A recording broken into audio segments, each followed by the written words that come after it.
If someone had told Marcus that his generosity would make his own brother frame him for a crime that could cost him everything, he'd have called it impossible.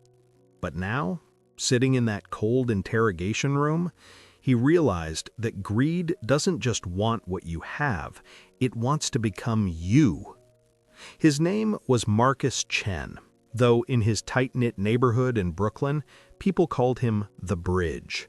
Not because he built things, but because he connected people. Got you a job when you needed one.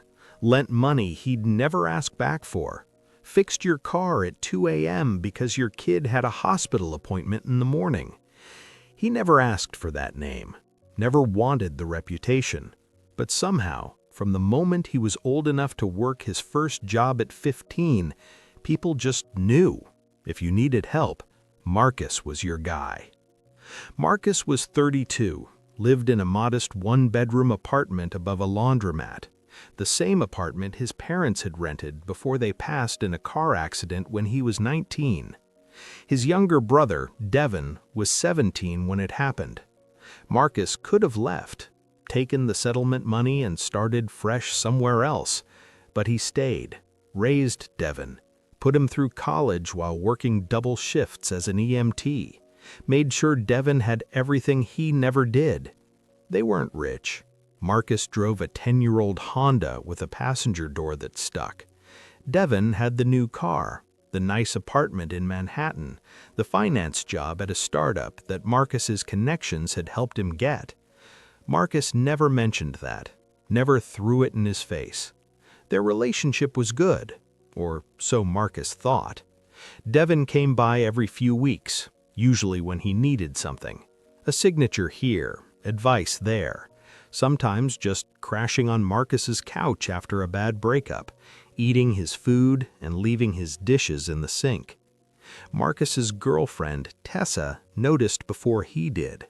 She was a nurse at the same hospital, sharp as hell, didn't miss anything. One night after Devin left, she said while drying dishes, "Your brother doesn't visit you. He uses you." Marcus laughed it off. "He's family. That's what family does." "Family goes both ways," she said quietly. "When's the last time he helped you with anything?" Marcus didn't have an answer, but he didn't want to think about it either. Devin was all he had left, the only person who remembered their parents' faces, their mother's laugh, their father's terrible jokes at the dinner table. Life wasn't perfect, but it was peaceful, until Devin's ambition started reshaping both their realities. The trouble began slowly. Devin started asking more questions about Marcus's life, not in a caring way, in an inventory way. How much was his apartment worth? Did he have any savings? What about the settlement money from their parents' accident? How much was left? Marcus answered honestly, because he never learned to lie to family. The trust their parents built into him ran too deep. Then came the comments, little jabs wrapped in jokes. They'd be at a family gathering, their aunt's house in Queens, and Devin would say loud enough for everyone to hear, "Yeah, Marcus still lives in the old place. Can't seem to let go of the past, you know?" Everyone would laugh awkwardly. Or at the bar with mutual friends. "My brother's got a good heart, but man, zero ambition. Still working the same job he had at 20. I keep telling him, bro, we're not kids anymore." Marcus would smile, pretend it didn't sting. But every time he closed his apartment door at night, those words would echo. Maybe Devin was right. Maybe he was stuck. Maybe helping people was just an excuse for not building his own life. Tessa saw it happening. She'd hold his hand across her kitchen table and say, "Marcus, he's breaking you down. That's what manipulators do. They make you doubt yourself so you're easier to control." "He's just pushing me to be better," Marcus would say, but his voice always lacked conviction. "Scorpions don't push," she replied. "They just sting." Then came the day everything accelerated. Marcus got a call at work from a lawyer he'd never met. Apparently, Marcus had been named as the sole beneficiary in their late Aunt Miriam's will. She'd passed away 3 months ago. Marcus had been at the funeral, devastated, but the legal stuff was just being finalized. The estate was worth $850,000. A small house in Jersey, some investments, life insurance. Marcus was shocked. He called Devin immediately to share the news. Devin was quiet on the phone. Too quiet. Wow, that's great, man," Devin finally said, but his voice had no warmth. "We splitting it?" "Of course," Marcus said without hesitation. "She was your aunt too. 50-50, like everything." There was a pause. "Nah, man, the will says it's yours. I'm not going to take what's legally yours. You earned it, being there for her and all." Marcus felt relieved, grateful even. "You sure?" "Positive. You deserve this, bro. Finally, right?" They made plans to meet that weekend to celebrate. Devin suggested a fancy restaurant in Manhattan, said he'd treat. For the first time in months, Marcus felt like things were good between them again, like family. Tessa wasn't convinced. "Marcus, this doesn't feel right. Why is he being so generous all of a sudden?" "Maybe people can change," Marcus would say. "Maybe he's finally growing up." "Wolves don't become shepherds," she whispered. "They just wait for the flock to turn its back." But Marcus was tired of suspecting everyone, tired of loneliness. He wanted to believe his brother had come around. The week before they were supposed to meet, Devin started coming by more often, bringing coffee in the mornings before Marcus's shift, helping him look at investment options for the inheritance, taking photos together, posting them on social media with captions like, "Blood is thicker than everything, my day one, #brothers, #family." Marcus felt seen, loved, like he finally had his brother back. One afternoon, Devin came over with papers, said his finance firm was starting an investment fund and Marcus could get in early, triple his inheritance in 2 years. All he needed was Marcus's signature on some documents. "Just preliminary interest forms," Devin said, spreading them across Marcus's coffee table. "Nothing binding, but it gets you on the list before it opens to the public." Marcus barely read them. He trusted Devin, signed 4 different pages. "Do you need my banking info too?" Marcus asked. "Nah, not yet. This is just the first step." Devin collected the papers, hugged Marcus tight, and said, "I love you, man. Always have. I know I don't say it enough." Marcus went to bed that night feeling like the luckiest guy alive. He had money coming. His brother loved him. Life was finally turning around. He just signed it. Did you feel that pit in your stomach? That dread? Subscribe right now because what happens next is going to make you absolutely furious. Hit that button. Don't miss what's coming. Tessa stopped by the next day and found the copies Devin had left. She read them carefully, her face going pale. "Marcus, these aren't interest forms," she said slowly. "These are transfer authorizations, power of attorney documents, account access agreements." "What?" "No," Devin said. "I don't care what Devin said. This is legal language that gives someone else control over your assets. Did you read these?" Marcus's stomach dropped. He wouldn't. But before he could finish the sentence, his phone rang. Unknown number. It was a detective from the NYPD Financial Crimes Unit. They needed Marcus to come in for questioning. Something about fraudulent loan applications, identity theft, and money laundering schemes tied to accounts in his name. Marcus couldn't breathe. "There must be some mistake." "We don't think so, Mr. Chen. We have documentation with your signatures. We'll see you tomorrow at 9 a.m. Don't leave the city." Marcus showed up to the precinct with Tessa. His hands wouldn't stop shaking.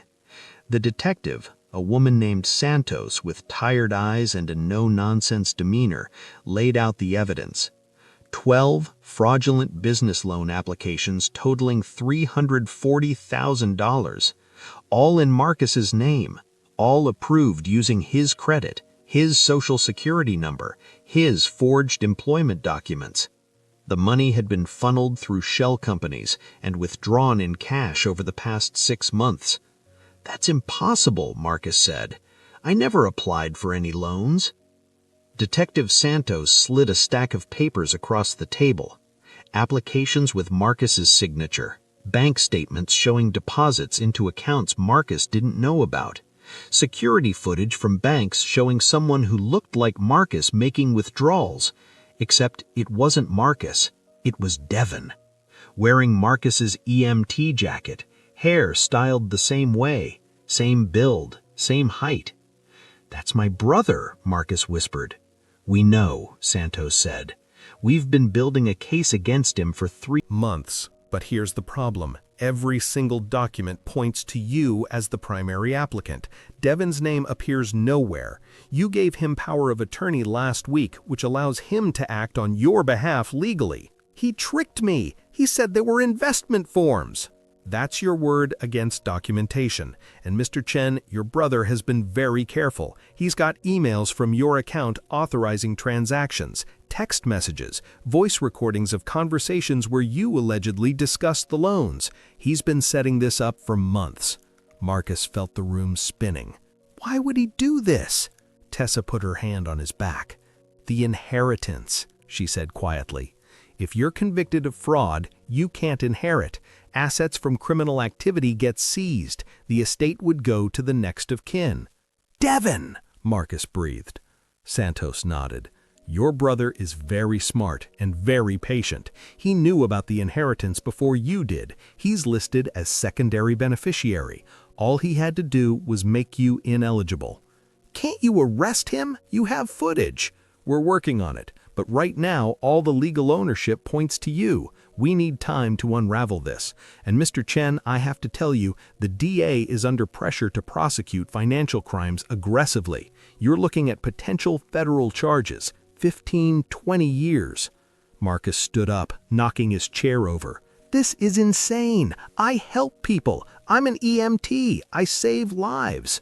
"I believe you," Santos said softly, "but the law doesn't care about character. It cares about evidence, and right now, the evidence says you're guilty." The next week was hell. Marcus was suspended from his job pending investigation. His face was in the local news. EMT accused of elaborate loan fraud scheme. His apartment was searched, his bank accounts frozen. Tessa stayed with him, but even she was stretched thin. Her family told her to leave him. "You don't know what he's capable of," her mother said. Marcus tried calling Devin 50 times. Every call went to voicemail. Finally, a text came back. "Sorry, bro. Lawyer says I can't talk to you during the investigation. Hope you figure this out. Praying for you." Marcus's lawyer, a public defender named Rodriguez who looked 12 years old, was blunt. "Mr. Chen, your brother has built an airtight case against you. Unless we can prove he forged your signatures or coerced you, the paper trail is damning. I'm going to advise you to consider a plea deal. 5 years, out in 3 with good behavior." "I didn't do anything." "I know, but innocent people go to prison every day because they can't prove it." Marcus stopped sleeping, stopped eating, would sit on his fire escape at 3 a.m., staring at the city lights, wondering how the person he'd sacrificed everything for could do this to him. One night, Tessa found him there. She didn't say anything, just sat next to him, held his hand. "I should have listened to you," Marcus finally said. "About Devin, about everything." "You loved him," Tessa said. "That's not a weakness." "Feels like it is." She turned his face towards hers. "Marcus, snakes bite. That's what they do. But that doesn't mean you were wrong to offer your hand. It means he's wrong for being a snake." "I'm going to prison for something I didn't do." "Not if I can help it." Tessa took a week off work. She went through every document, every email, every text message in Marcus's life. She called in favors from a tech-savvy friend who analyzed metadata. She tracked down every person Devin had contacted, and then she found it. Devin had gotten sloppy once, One time. 6 months ago, he'd applied for one of the loans from his own laptop, using his own IP address, before he realized he needed to route everything through Marcus's devices. He'd sent one email, just one, from his personal account before switching to Marcus's hacked email. It was a thread to a co-conspirator, someone helping him set up the shell companies. In it, Devin explicitly discussed framing Marcus and waiting for the inheritance to clear. Tessa brought it to Detective Santos. Santos stared at the screen for a long time, then picked up her phone. "We've got him." 2 weeks later, plainclothes officers arrested Devin at his office, walked him out in handcuffs in front of his colleagues. He screamed that it was a mistake, that Marcus had manipulated him, but the evidence was clear. Once they had the thread, they unraveled everything. Devin's confession came after 4 hours of interrogation. He admitted it all, said he deserved the inheritance more than Marcus, that Marcus was wasting his life, that he'd done Marcus a favor by motivating him with the case, that family meant looking out for yourself first. The detective asked him one final question. "Did you ever love your brother?" Devin was silent for a long time. Then, "I loved what he could do for me." The charges against Marcus were dropped, his record expunged, but the damage was done. He'd lost 3 months of work, his reputation was shredded. Some people still crossed the street when they saw him. Devin was charged with identity theft, wire fraud, conspiracy, and 12 counts of loan fraud. His bail was set at $500,000, exactly the amount Marcus would have split with him from the inheritance. The trial was quick. Devin's lawyer tried to argue that Marcus had been complicit, but the evidence was overwhelming. Devin even kept a journal documenting his plan, calling it the Marcus Project. The jury deliberated for 2 hours, guilty on all counts. At sentencing, the judge was brutal. "Mr. Devin Chen, you didn't just steal money, you tried to steal your brother's entire life. You perverted the concept of family, you weaponized trust. The worst crimes aren't committed by strangers, they're committed by the people we love, because we never see them coming." 23 years in federal prison, no parole eligibility for 15. The courtroom was silent. Devin turned to look at Marcus in the gallery. Marcus met his eyes. There was no satisfaction there, no victory, just sadness. Devin mouthed, "I'm sorry." Marcus looked away. 6 months later, Marcus stood at the closing for Aunt Miriam's house. The inheritance had finally cleared. $850,000, untouched by Devin's schemes. Tessa was next to him. They'd gotten engaged 2 months earlier. She'd never left his side through any of it. The lawyer handed Marcus the keys and said, "Your aunt would be proud of you. She told me once, 'Marcus has the biggest heart in the family. I just hope the world doesn't break it.'" Marcus smiled sadly. It tried. They drove to the house together. It was small but beautiful, with a garden in the back that Aunt Miriam loved. Marcus walked through each room, remembering holidays there as a kid. Devin chasing him through the hallways, their aunt making her famous apple pie, his parents dancing in the kitchen on New Year's Eve. In the master bedroom, he found a letter on the dresser, his name on the envelope in Aunt Miriam's handwriting. He opened it with shaking hands. "My dearest Marcus, if you're reading this, I'm gone, and you're probably confused about why I left everything to you. The truth is, I saw what Devin was becoming years ago, watched him take and never give back, watched him treat your love like a resource to exploit. I left it all to you because you're the one who understands what family really means. Not blood, not obligation. Family is showing up. It's sacrifice without resentment. It's love that doesn't keep score. Devin will try to take this from you. I know him. But Marcus, listen to me. People like him don't win in the end. They hollow themselves out until nothing's left but hunger. You'll hurt, but you'll heal. He'll just be hungry forever. Use this money to build something beautiful. Fall in love. Help people. Live the life you've always deserved. And remember, the family we choose is more powerful than the family we inherit. All my love, Aunt Miriam." Marcus folded the letter carefully, tears streaming down his face. Tessa put her arm around him. "You okay?" "Yeah," he said, and for the first time in months, he he meant it. They stood there together as the sun set through the garden windows, casting long shadows across the empty house that would soon become their home. A month later, Marcus started a nonprofit with part of the inheritance. It helped families dealing with financial fraud and identity theft, provided legal support, therapy, emergency funds. He called it the Bridge Project, because even after everything, he still believed in connecting people. He still believed in showing up. He still believed that love, real love, was the only currency that mattered. Devin sent him a letter from prison 2 years later, said he'd found God, said he was different now, asked for forgiveness, asked for help appealing his sentence. Marcus read it once, then put it in a drawer. Maybe someday he'd answer, maybe he'd forgive, but not today. Today he was building something his brother could never take away, a life based on trust he chose to give, not trust that was demanded from him, and that made all the difference. Marcus's destiny wasn't defined by the family he was born into, but the family he chose to build. Some bridges are meant to carry people forward, others are meant to burn. If someone's ever made you doubt yourself, if you've been betrayed by someone you trusted, you're not alone.